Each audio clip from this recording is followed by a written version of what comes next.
I rise today because it's my honor to introduce my colleague, who actually needs no introduction, but still for this speech today, I have the pleasure to introduce Kevin Cramer, who will be delivering his official maiden address to the United States Senate.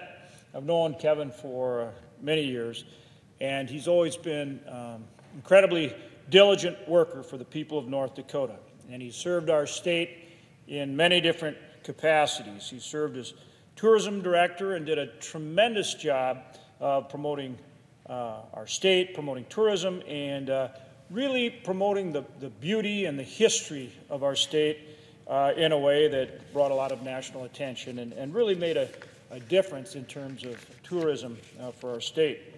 He also served our state as economic development director, something that is certainly near and dear to my heart. I've always believed that job creations are job one. And so to me, that's the engine that drives the car, and Kevin served as the Economic Development Director under Governor Schaefer, my predecessor, and did a fantastic job. And so he knows the importance of supporting our farmers and our small business, energy industry, and all the things that really make our state go, and has been a huge part of helping create an environment in our state that from a tax and a regulatory environment has been very supportive of the growth and development of our economy and all aspects of our economy, as they say, from ag to energy to technology to manufacturing and throughout the small business world. And like me, is a true champion for small business. I mean, we are big believers. Small business is what makes this economy go. Whether it's North Dakota or the United States of America, it is small business that makes our economy go. As governor, I had the opportunity to appoint Kevin to our state's Public Service Commission in 2003, and he followed that and ran and was elected to the PSC by the people of North Dakota and served as a Public Service Commissioner for the state until 2012. And certainly in that role, he was a big part of the growth and development of our state. From back in 2000, when I started as governor, we produced less than 100,000 barrels of oil a day. Today, we now produce more than 1.5 million barrels of oil a day. The only state that produces more oil than North Dakota is Texas. And Kevin was a big part of building, again, that climate where the industry just developed amazing technologies, and this whole shale play came to be. And of course, now the United States is the largest producer of oil and gas in the world. And so he truly understands that you've got to help and promote that kind of economic development, but at the same time, there's a reasonable role for regulation, and things have to be done right and well and with good environmental stewardship. Prior to joining me in the Senate, Kevin served for 3 terms in the House of Representatives, where we worked together on many of our state's priorities and share the same belief in this, not only our great state, but this great country, and certainly had a tremendous working relationship in the House. And of course, now I'm pleased to have him as a colleague in the Senate. We both served as members of the Farm Bill Conference Committee a year ago, and were able to put in place a strong farm bill for our farmers and ranchers. We both worked to rein in regulation, as I said, to grow our economy, to support our military as a member of the Armed Services Committee, and also the Veterans Committee, and has already passed a resolution supporting our veterans with his Battle of the Bulge resolution, which has been passed by this body. And these are just a few of the things that he's already done as a member of the United States Senate. He's been a dedicated public servant for the people of North Dakota. He's also a very devoted family man. He and his wife, Chris, have 3 sons, Isaac, Ian, and Abel, and 2 daughters, Rachel and Annie. And they're the proud grandparents of 5. Now, I've got them by 1. I've got 6. But, this is a competition, so we'll see where it ends up. But he's got a great family, and he's been a great partner in the Senate. And, of course, I look forward to continuing to work with him. So, again, I'm very pleased to today introduce Senator Kevin Cramer for this speech. And with that, I yield the floor, Madam President. Madam President. Senator from North Dakota. Thank you, Madam President, for yielding the time. And very special thanks to my senior senator, my great friend, our former governor, Senator John Hoven. In fact, as he went through much of my speech for me, I thought to myself, well, I could, this is kind of like when I played high school basketball, John, in Kindred, and we'd be ahead by 20 points, and the coach would get me off the bench and say, go in and try not to screw this thing up. And that's a little bit how I feel right now, but thank you for the very kind introduction, and most of it was true. The idea of a maiden speech a year into your first term may seem a little odd, but I actually kind of like the idea. It gives me a year's worth of opportunity to reflect, which creates a greater clarity about the future and vision. And the first thing I want to say to all my colleagues here is thank you for being so welcoming, and I mean all of them.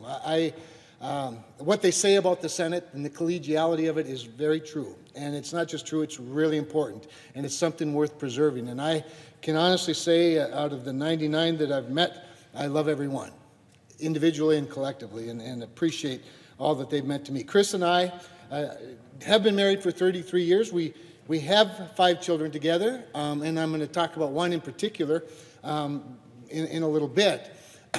Our children range in ages from 12 to 38, and that's too long of a story to explain, but we love and are proud of all of them, and John has named them all.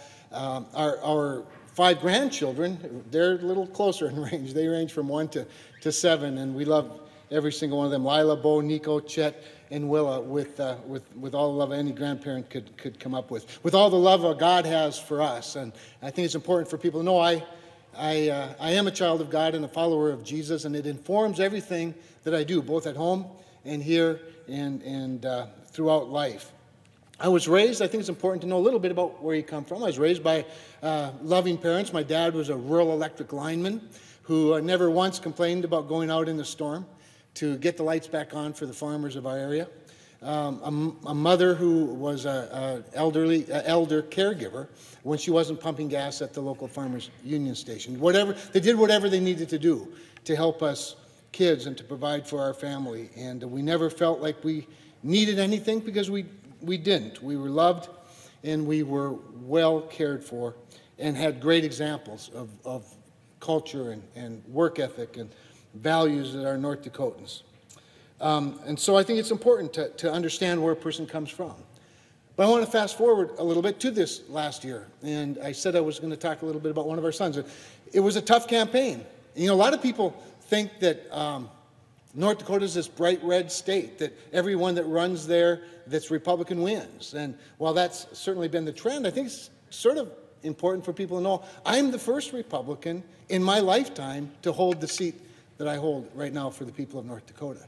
In fact, the names of the previous senators in this lineage are in this desk that I stand at. And so it was a tough campaign. I got into the race late. Really didn't aspire to be a senator. I liked the House of Representatives and still do. But the call came, and I answered it. But what made the year so tough, fortunately, it was shorter than most campaign years for the United States Senate. I got in late, so it was a short year. But in the middle of the campaign, or in the early part of the campaign, our 35-year-old son, Isaac, became very ill. He suffered from alcohol-induced liver disease, and we spent a good month and a half in the middle of an already short campaign at his bedside in intensive care, both in Bismarck and in Rochester at the Mayo Clinic. And I say that because it was perhaps one of the hardest 6 or 7 weeks of my life, the deepest valley I've ever walked through. It was also some of the most instructive, most informing. As informing as all those years in North Dakota were serving in state office, helping Senator Hoven, Governor Hoven build this dynamic economy, those several weeks with my son probably prepared me as well for this job as any. I got to see our healthcare industry up close. I got to get to know more about addiction and mental illness and how tragic it is, how devastating it can be, how consequential not dealing with it actually is. It robs people of life, not just inconvenience. And so it sharpened those senses. But more than that, Madam President, I got to learn about our community. I heard from thousands of Americans who watched this very public tragedy play out in the public arena because of the very public job that I was seeking. And my faith in mankind was enhanced. My faith in God was strengthened. Learning that the sufficiency of His grace is more than adequate, not just for salvation, but for life. And it makes everything, shall we say, clearer, I think, for me today. Senator Hoeven raises the issue of some of my committee assignments. And I want to speak to that for a minute because he's a very important part, as you can tell, of my public life and career.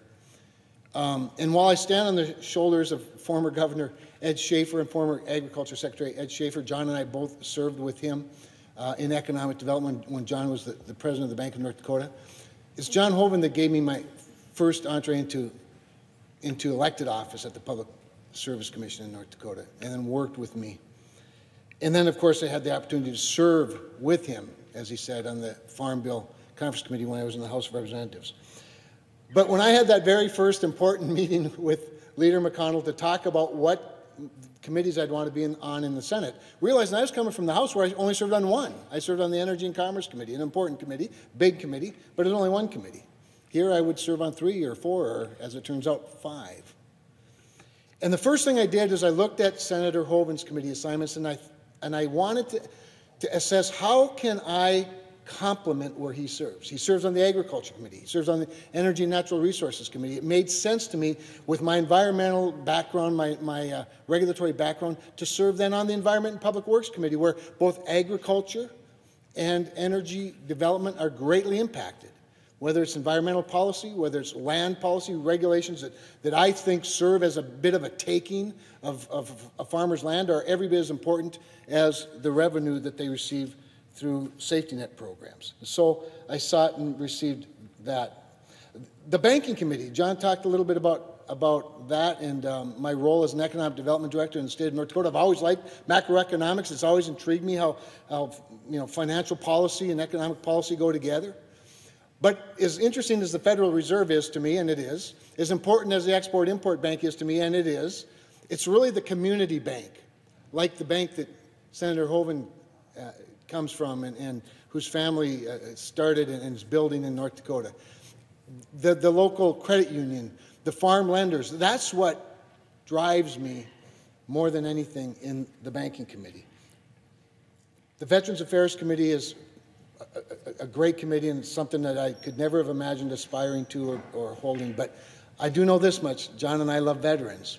North Dakota is home to only 750,000 people, but 52,000 of them are veterans. And in North Dakota, patriots sign up at a rate 4 times the national average to serve. So public service in the form of wearing the military uniform is really big, really important in our part of the country.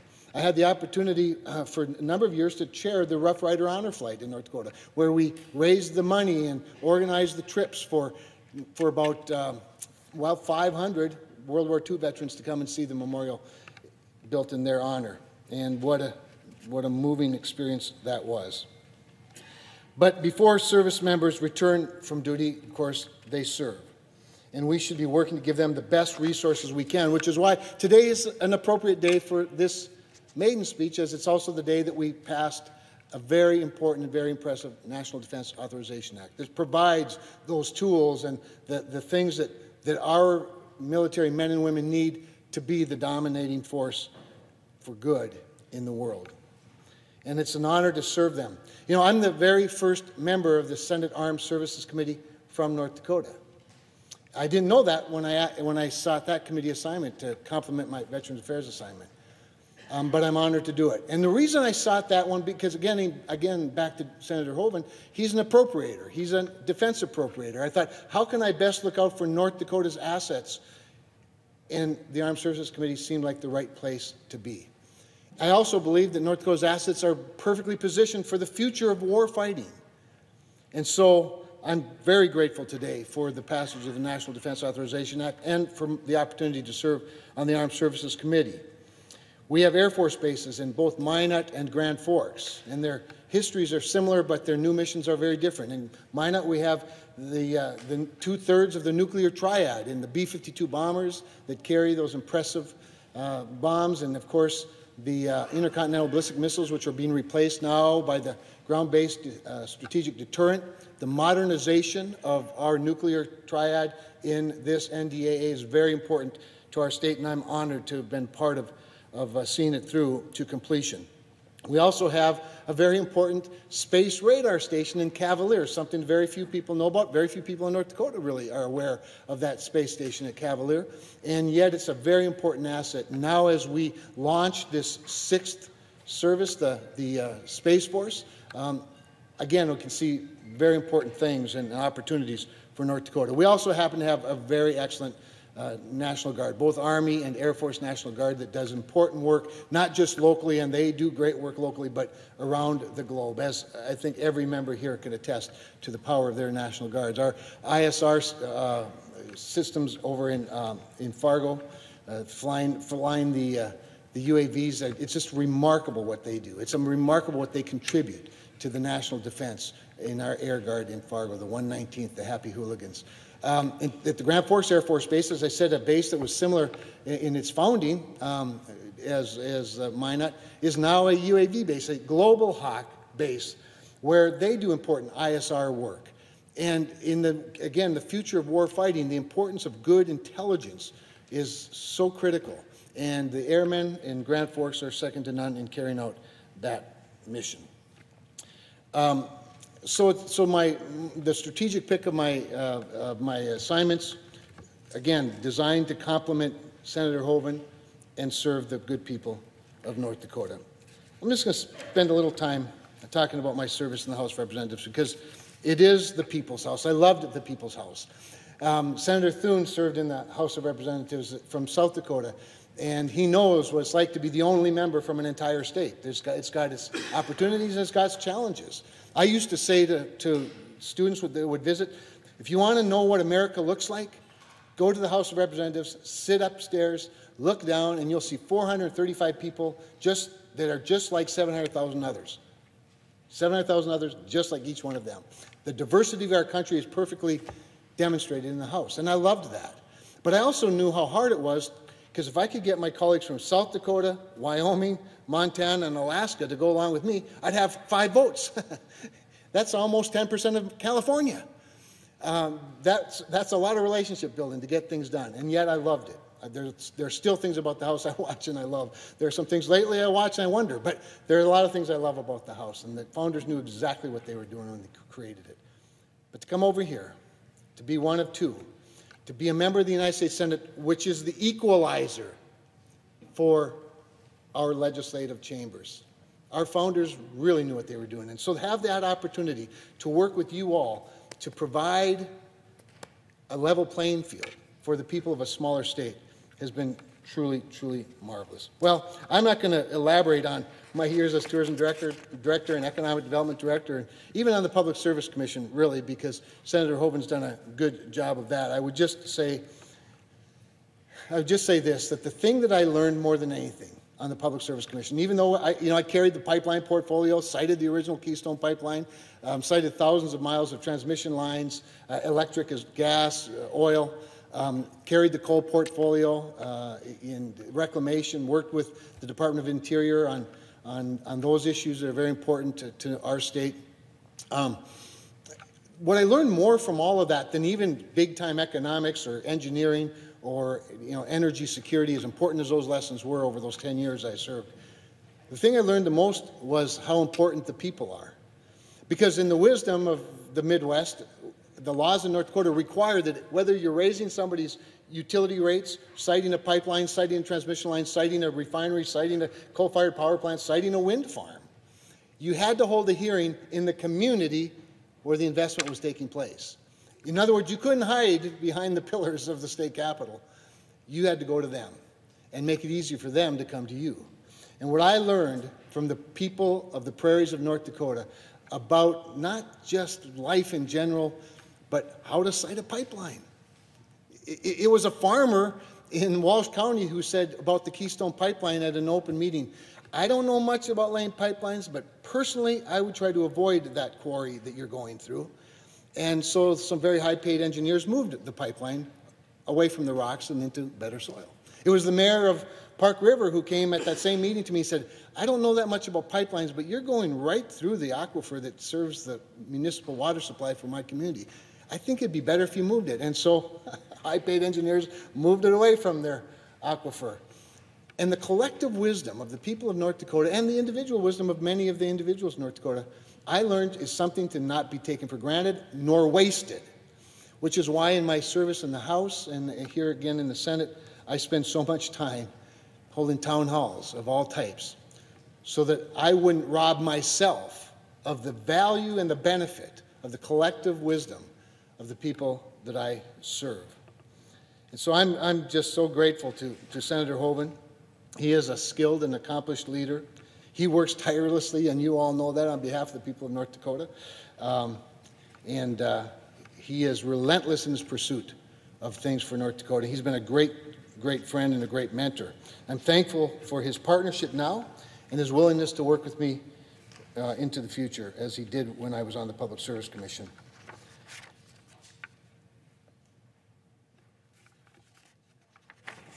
But as we go forward, I do have a couple of thoughts about some challenges. As I talked about this accessibility issue, this opportunity that we have, particularly in small states, to know the people we work for really well, and for them to have the opportunity to know us really well, and to collect their wisdom. I fear a little bit that the lessons learned from being so close to the people are lost in this town. In this town, not so much by members of Congress, but I am a fervent advocate of the administration and their officials getting out to our small towns and into the towns of North Dakota and other towns throughout our country. It's an area where I think the Trump administration has excelled beyond anybody. In fact, I believe this president to be the most accessible president probably since Abraham Lincoln, who used to hold office hours right in the White House where people could come in off the street and have an audience with him. And I'm not just talking about rallies. I'm talking about a president who visits the state to speak with leaders at roundtables, a vice president who comes to our military installations to meet with the airmen, an agriculture secretary who's been to North Dakota, what, 3 or 4 times, John? Not just to talk to the very important leaders of the Farm Bureau and the Farmers Union and the commodity groups, but I'm talking about the farmers who get their fingers dirty. A commerce secretary who in the middle of negotiating with China came to North Dakota to talk to those farmers about the impact of tariffs on their markets. A Veterans Affairs Secretary who studies the alternative treatments being advanced and made available in Fargo. An EPA Administrator who lets North Dakotans continue to lead the way on promoting good waters of the United States policies. An Air Force Secretary who understands the air capabilities because she's seen them firsthand. An Interior Secretary who came to listen to the concerns of farmers and actually change the direction of certain regulations as a result of farmers pointing out how their personal property rights were being stolen by a federal government. Or a NASA administrator who observed the first ever university space program at the University of North Dakota. The list goes on, and I'll spare you from it. But I think it's an important lesson and an important testimony to how good this country can be and how much better it can be if we listen to the people in the heartland. And all of this is why, Madam President, in addition to bringing people of influence to my home state so hopefully they can be influenced by it, I am concerned about the sheer magnitude of our bureaucracy. Now, this week we're going to hopefully pass a $1.5 roughly trillion discretionary budget or appropriations. But I worry about the people that are going to manage that $1.5 trillion, being so out of touch with real everyday Americans. And you can call it whatever you want. Some call it the deep state, out-of-control bureaucracy, misguided but well-intentioned public servants, power-hungry civil employees. Whatever you call it, I call it an unelected bureaucracy that has codified corruption in many cases. They've turned their own interpretation of guidelines into infallible laws, placing the creation and implementation of their policies and processes above the needs of the American people whom we serve and the elected leaders that send them there. I've experienced it many times in the 6 years I was in the House, but I've experienced it multiple more times in the Senate. And whether this comes from a place of self-preservation or self-importance, I believe it has to come to an end. A defining part of my tenure since the day that I arrived until the day I leave will be to take on a bureaucracy that I believe has run rampant. And there are several cabinet officials and agency heads that can attest to that statement already. Now, I'm not unreasonable about it. I don't intend to be. But, Madam President, I am passionate about it. As I have made clear, I do not believe in the abolition of government, but I do think government needs to be more responsive to the people that pay for it. We ought to be giving the people a government that is worth their investment. And I aim, as my highest goal at the highest level, to return the focus of the federal government back to the people. Return the focus of the federal government back to the people. I have listened to so many well-intentioned bureaucrats explain their process, explain their system, explain their traditions, and rarely do they talk about a human being on the other end of all of that. And so I am committed to doing what's best for the people of this country with a very keen focus on the 750,000 North Dakotans whom I've committed my life to serving. Their individual and collective wisdom, along with their values, as old-fashioned as they may seem to some, is our contribution to a great nation. And they would want me to say to all of you, Merry Christmas and Happy Holidays. I yield the floor. Madam President. Senator from North Dakota. Excuse me, I would defer to the... I would just like to say how much I appreciate Senator Cramer, the working relationship that we have, not just here, but a working relationship that goes back many, many years. And as you can tell, he speaks very well, but what comes through is not only his commitment to his family and his faith, but his commitment to the people of North Dakota and his commitment to the people of this country. It doesn't matter what issue he's working on. He takes the time to listen to everybody, and he's always willing to explain where he's coming from and why he comes to the conclusion he does. But there is no question he loves his faith, he loves his family, he loves his state, and he loves this country. Thank you, Madam President.